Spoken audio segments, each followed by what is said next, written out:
اب Indian media کے سامنے جب یہ بات آئی تو ان کو موقع مل گیا کہ ڈاکٹر ذاکر نائک صاحب پہ یہ الزام بھی لگا دیا جائے تاکہ اسلام جو کہ سچا مذہب ہے نہ پھیل سکے۔ اب کہانی اور بھی بھیانک ہوتی گئی اور ڈاکٹر ذاکر نائک صاحب کے عمومی اجتماع میں 21 غیر مسلم مشرف با اسلام ہوئے اور ان کو اجتماع کے ختم ہوتے ہی غائب کر دیا گیا۔ یہ واقعہ بھی انڈیا کے شہر کیرلا میں 2016 میں واقع ہوا۔ کیرلا حکومت نے ڈاکٹر ذاکر نائک صاحب پہ الزام یوں ڈالا کہ یہ 21 نو مسلم عراق اور شام میں شمولیت کر چکے ہیں اور یہ عالمی دہشت گردی کا حصہ بن چکے ہیں، اور ان الزامات کے ثبوت دور دور تک کہیں بھی نہ تھے، اور یہی الزام انڈین نیشنل کانگریس کی طرف سے بھی تھے۔ تاہم انڈین یونین مسلم لیگ نے اس بات کے امکانات سے انکار کیا اور ڈاکٹر ذاکر نائک صاحب کی حمایت بھی کی۔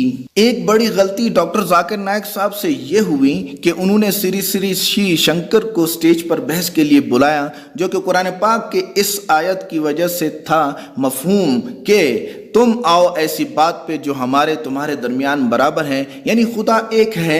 ہندو مذہب کی تمام کتابوں میں یہی بات لکھی ہے اور محمد صلی اللہ علیہ وسلم آخری پیغمبر ہیں۔ تو جب ڈاکٹر ذاکر نائک صاحب نے گھنٹہ بھر تقریر کی اور مکمل دلائل دیے تو سری سری شری شنکر جو کہ ہندوستان کے سب سے بڑے پنڈت ہیں کوئی جواب نہ دے سکے اور قریب 50 لاکھ لوگوں کے سامنے بغیر جواب دیے جانا پڑا۔ پھر جب اس پنڈت نے پریس کانفرنس کی تو کہا کہ جب آپ کو جوتی کاٹ رہی ہو تو واپس جوتی کو تھوڑی کاٹنا ہے۔ اب ڈاکٹر ذاکر نائک صاحب کو موقع ملا اور ہر سٹیج پہ پنڈت کی مٹی پلید کرنا شروع کر دی، جس کی وجہ سے ہندوؤں میں نفرت پیدا ہوئی اور تحریک والوں کو موقع ملا۔ لیکن ڈاکٹر ذاکر نائک صاحب کا یہ اچھا فیصلہ تھا کہ سازشوں میں کھپنے کی بجائے ملیشیا جا کر اپنے کام میں لگ گئے۔ پھر کیا ہوا؟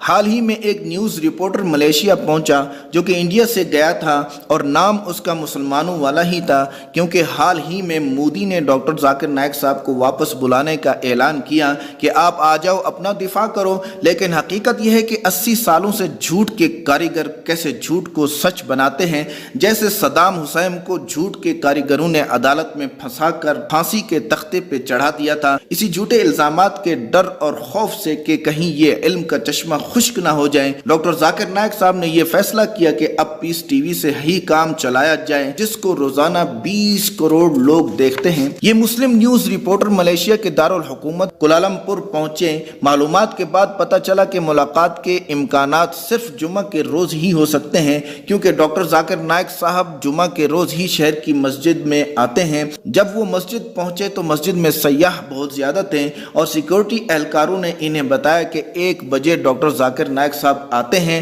لیکن اس نیوز رپورٹر نے بتایا کہ وقت بہت باقی تھا۔ تو ہم نے ڈاکٹر ذاکر نائک صاحب کی رہائش گاہ پہ ملنے کا فیصلہ کیا اور وہاں پہنچے تو بڑی بڑی عمارتیں موجود تھیں اور سیکورٹی گارڈ سے ہماری ملاقات ہوئی اور انہوں نے ہمارا پیغام ڈاکٹر ذاکر نائک صاحب تک پہنچایا اور ہمیں شام کے 5 بجے ملاقات کا وقت ملا اور ہم واپس مسجد آ گئے اور 1 بجے ڈاکٹر ذاکر نائک صاحب تشریف لائے اور مسجد میں داخل ہوئے اور تمام نمازیوں کو سلام کیا اور سب نے سلام کا جواب دیا۔ اس سے ہمیں اندازہ ہوا کہ ڈاکٹر ذاکر نائک صاحب یہاں کی اہم شخصیت ہیں۔ ہم 5 بجے ملاقات کی جگہ پہنچے تو ڈاکٹر ذاکر نائک صاحب مصروف تھے اور مسجد سے باہر آتے وقت ہم سے بات کی کہ آپ کو کسی نے نہیں بتایا کہ میں نے انٹرویو سے کیوں انکار کیا، کیونکہ آپ کا ادارہ ہم سے امتیازی سلوک کرتا ہے، لہذا بھاگ جاؤ۔ ہم نے پھر عرض کی کہ ہم آپ پر عائد الزامات کی وجہ سے انٹرویو لینا چاہتے ہیں۔ اس پر ڈاکٹر ذاکر نائک صاحب نے کہا کہ میں کسی غیر مسلم کو تو انٹرویو دے سکتا ہوں